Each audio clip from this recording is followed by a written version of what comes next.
All right. Welcome, welcome. I'm here with the lovely Tifani Kendrick. How are you today, Tiffany? I am well. I'm Well, mhm. quietly well. Yes. I can speak up a little bit. Well, it's great to have an opportunity to connect with you as always.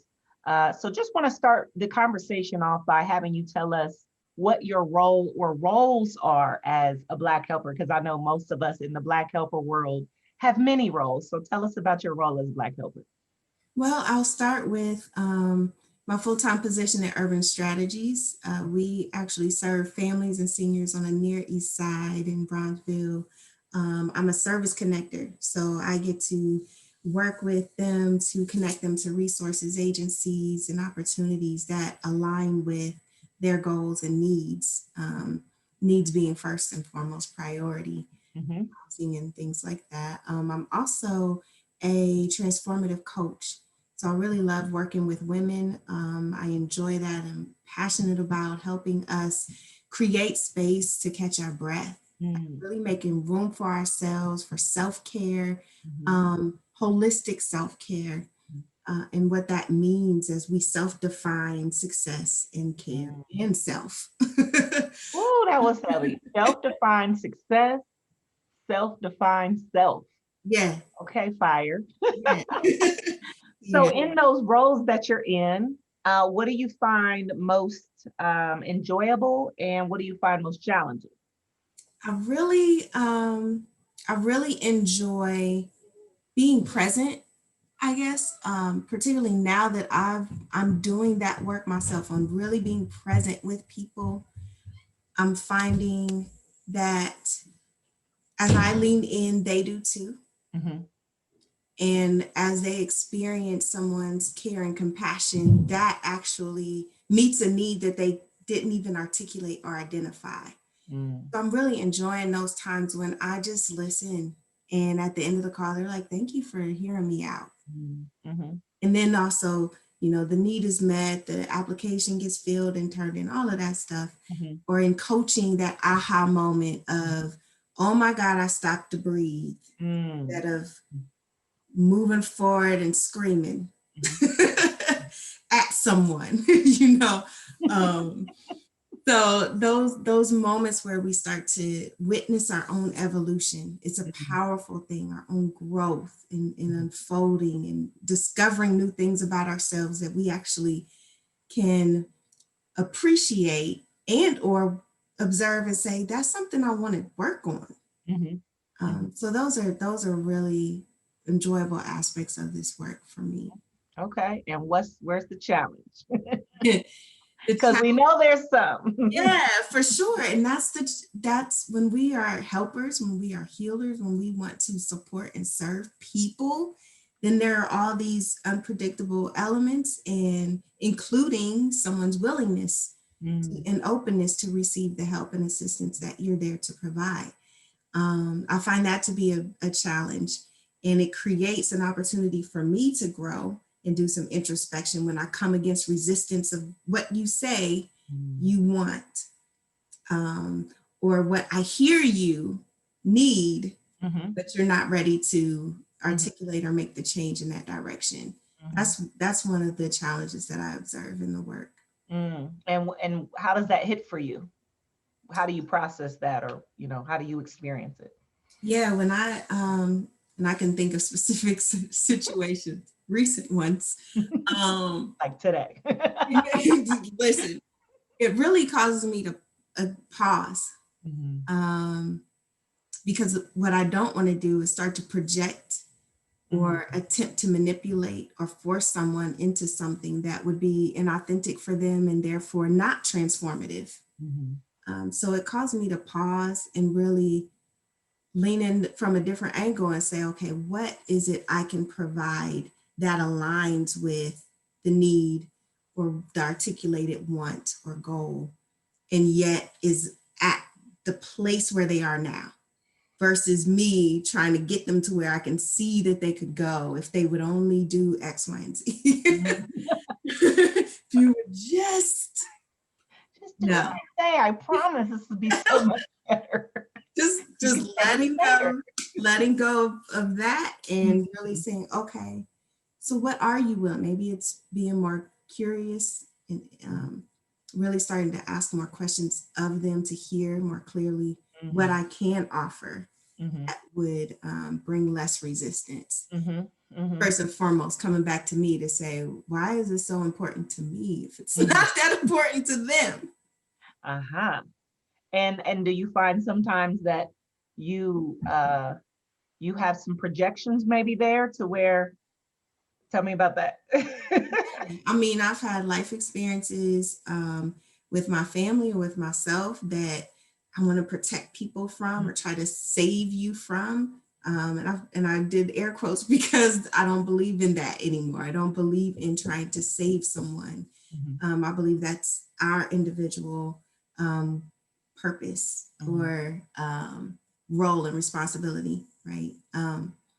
But what it does is just, it shows me my own work. I want this for you because I've had it, or I want it for me. Or I've seen, the consequences of not taking this assistance, and therefore I want to kind of control, put my hands on it. So it definitely becomes that a question about control, power, letting go, flowing. Just, again, surrendering to, if I'm here for you, let me hear you. So what about, obviously 2020 has been a lit year in many ways. What are your thoughts or experiences in comparing your experience as a helper in 2020 versus in the past? Anything that stands out? I would say, well, my life shifted a lot this year, first and foremost, like starting with self, knowing that prior to this, I was not doing this specific work in this way as a service connector. And so that's a huge shift. I'm used to offering programs, and particularly to youth, and offering experiences and events. But now I'm leaned into the individual family or senior and asking questions about their specific needs and then working to connect them with those.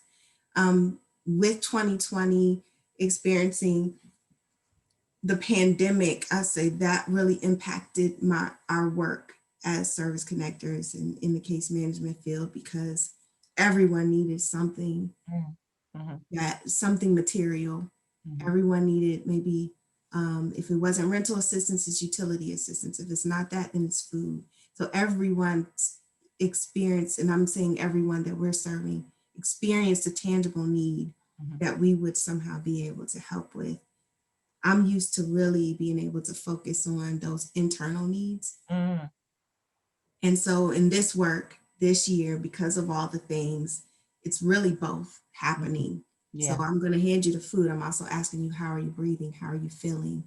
Make sure you stop and take care of yourself, right? So I'm just curious, how was that for you? Because we all do different work, but I'm thinking about specifically sitting in a seat of seeing every single day, especially in 2020, the heightened needs, when you said the external needs, money for rent, food, those kinds of things. How did it impact you to be witnessing on an everyday basis the struggle of the community, the struggle of these individuals? So we see the news, which has focused primarily on the health reality of COVID, but to just actually see individuals and meet individuals and families who are literally struggling every day. How did that impact you? I'm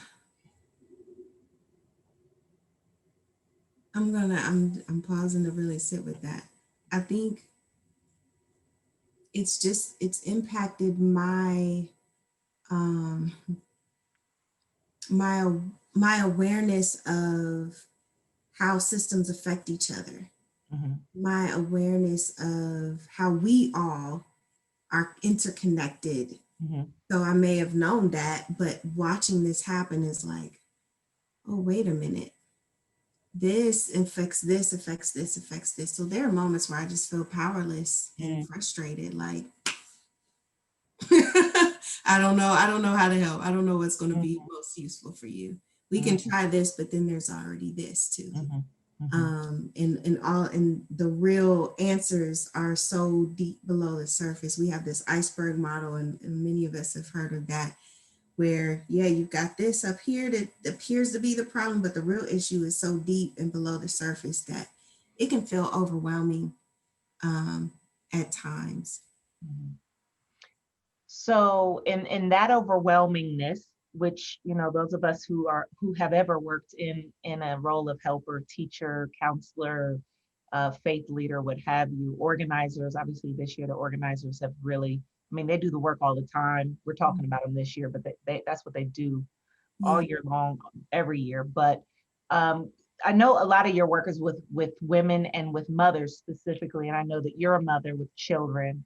Can you talk to me a little bit about how being a mother, being Black, being a helper, double pandemic, what's the dynamic that is added in when you think about your role as a mother while you're also a helper? Um, so even while we're on this call, someone's knocking at my door in case that was in case that carried through the mic. Um, Understanding that there's this tendency to believe you have to always be on be on guard, be on call, be ready to respond, answer something, right? So there's that feeling like making sure, being thoughtful and mindful of the other on a continuous basis of, okay, like before getting on, let me make sure that the food is laid out. All you got to do is spoon it on a plate, y'all. That's it. Just put it on a plate. But I'm going to make sure things are in order and in place for you so that when I step away, perhaps I won't be called on to help. And say in serving the community, there's this, what can I put in place or share with you that will empower you so that you don't feel like you have to consistently pull and tug on whoever your helper is.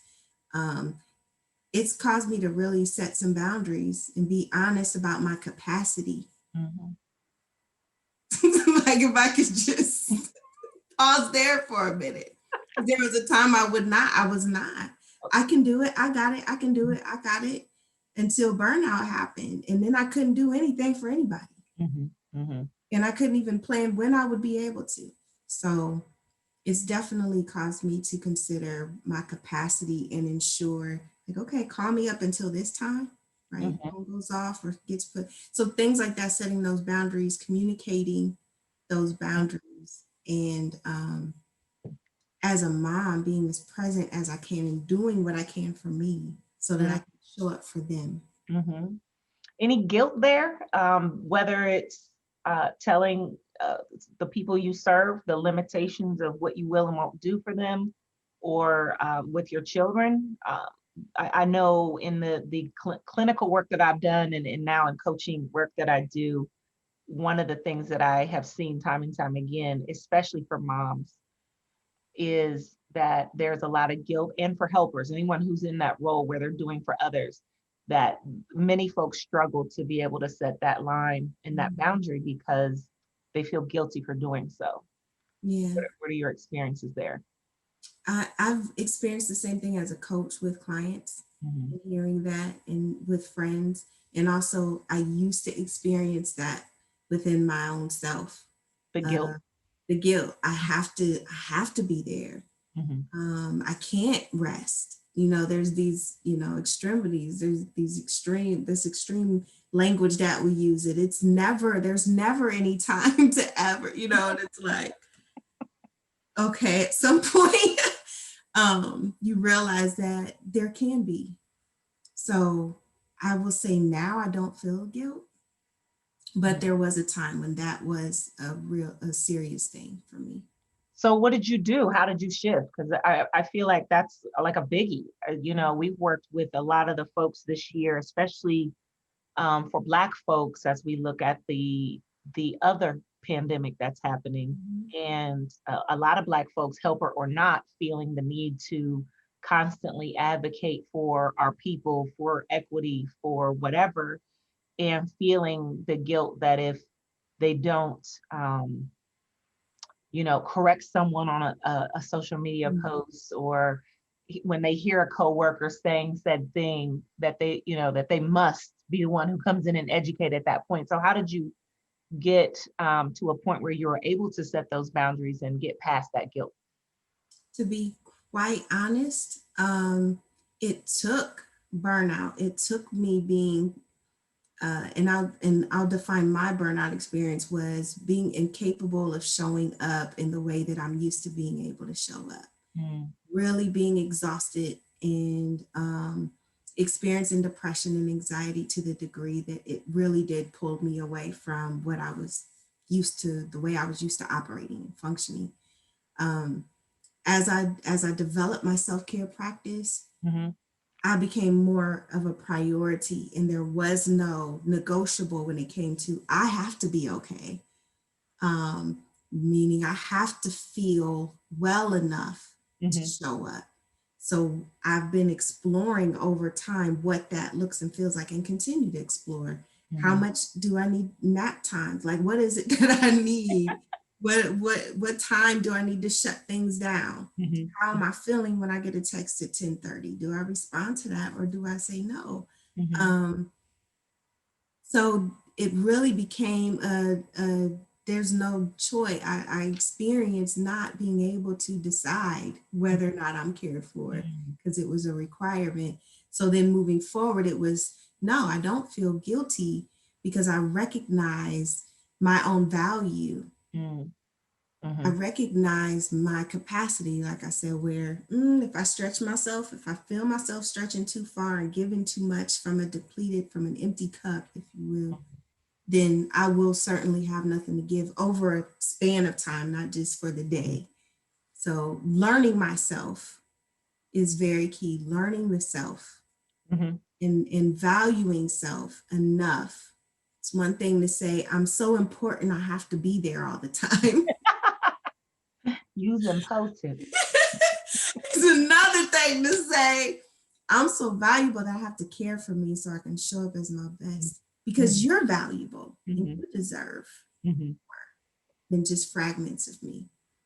Now, how did you know? Because another challenge that we see with specifically Black folks is that, and I see it as sort of this a double-edged sword of resilience, I call it. Mhm. So our people, it don't matter. We're gonna be all right. That's what we do. But what I also see is because we're gonna be all right, and that's what we do, and we just keep trudging along. Many of us don't know. We don't know that this is anxiety you're feeling. This is depression Right. you're feeling. We don't know that this is burnout and this is actually not the time to be resilient and push through. So, have you had challenges with, or did you have a point in your life where previously you didn't know that you were experiencing that? Like, and if so, how did you know? Oh, I can't, because I think a lot of us don't necessarily even consider that that's a possible thing, like that you could say, I can't do this. Yeah. Yeah. Um, Again, I had to experience it for me. I had to, a lot of people, I'll say this, I've heard in recovery Mm, that there comes a period of rock bottom mm, for some addicts, and that's when they realize, okay, I have another option. mhm, I can't get it, it can't get any worse. Let me explore the option of recovery now. mhm. And I feel like that's kind of what my experience was this is panic attack, anxiety, like all this stuff. Nah, I don't want to What come. were the symptoms? Can you describe the thing that you Yeah. actually experienced?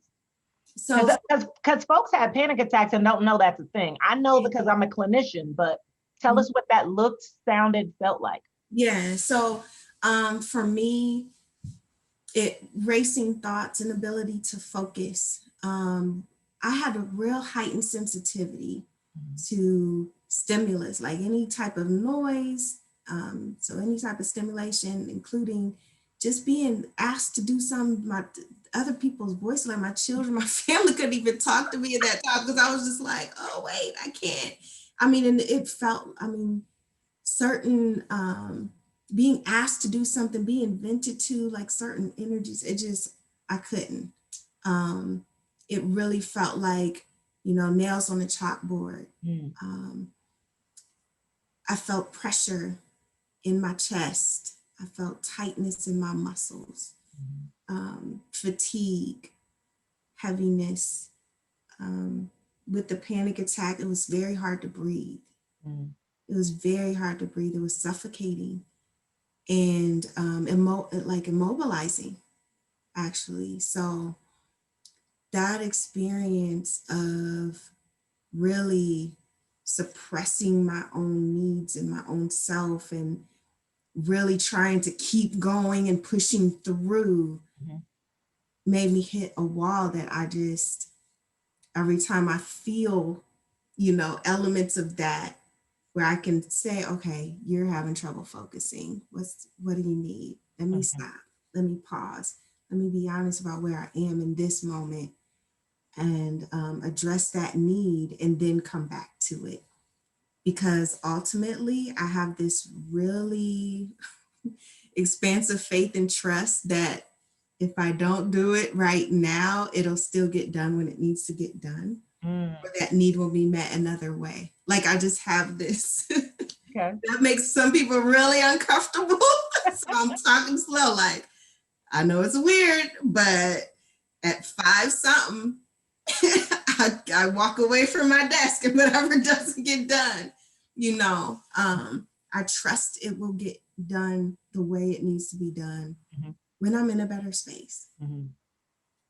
So it sounds like you got boundaries as one of the things that you leverage to take care of yourself.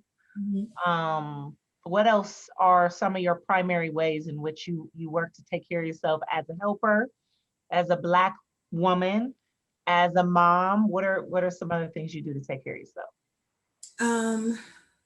On there's so many there's so many little things I think that add up, and I say this a lot and I'm going to keep saying it because it's the simplest, freest thing for as long as we are gifted with life, is to really pause and breathe. And I did that earlier. I just stopped.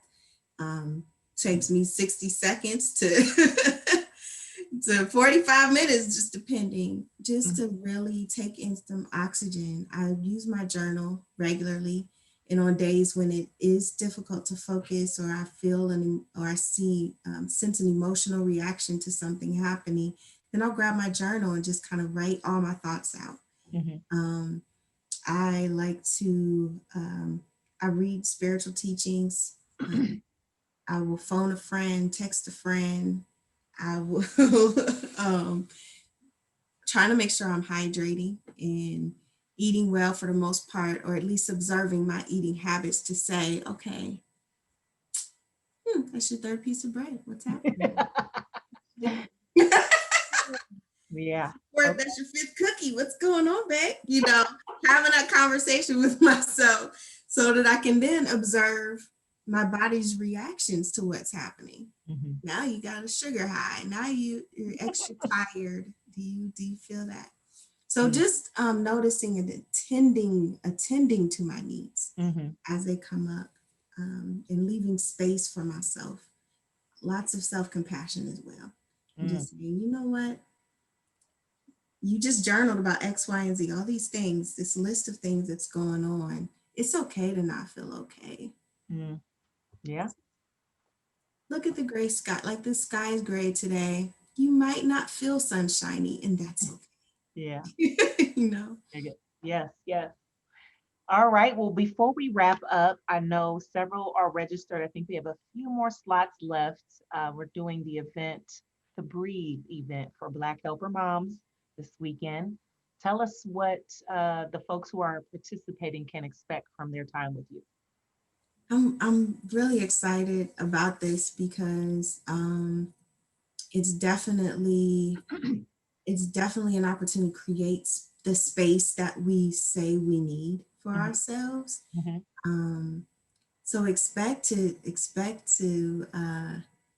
I want to say get a little closer to the self, like spend a little time reflecting, kind of like with some of the questions you asked me about how did that feel? What did you sense, in your body? Give it some words, some color, right?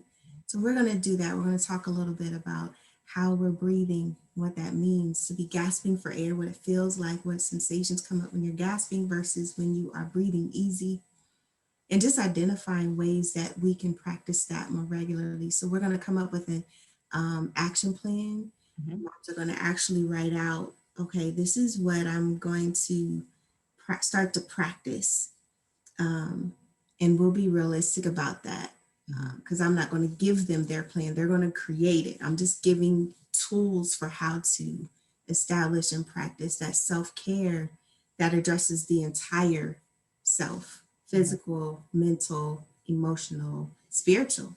Um, we're going to do some breathing exercises and really experience, hopefully, the results of what it means when you stop to breathe and do some deep breathing and actually allow your body to move with that breath, Mm. um, and experience the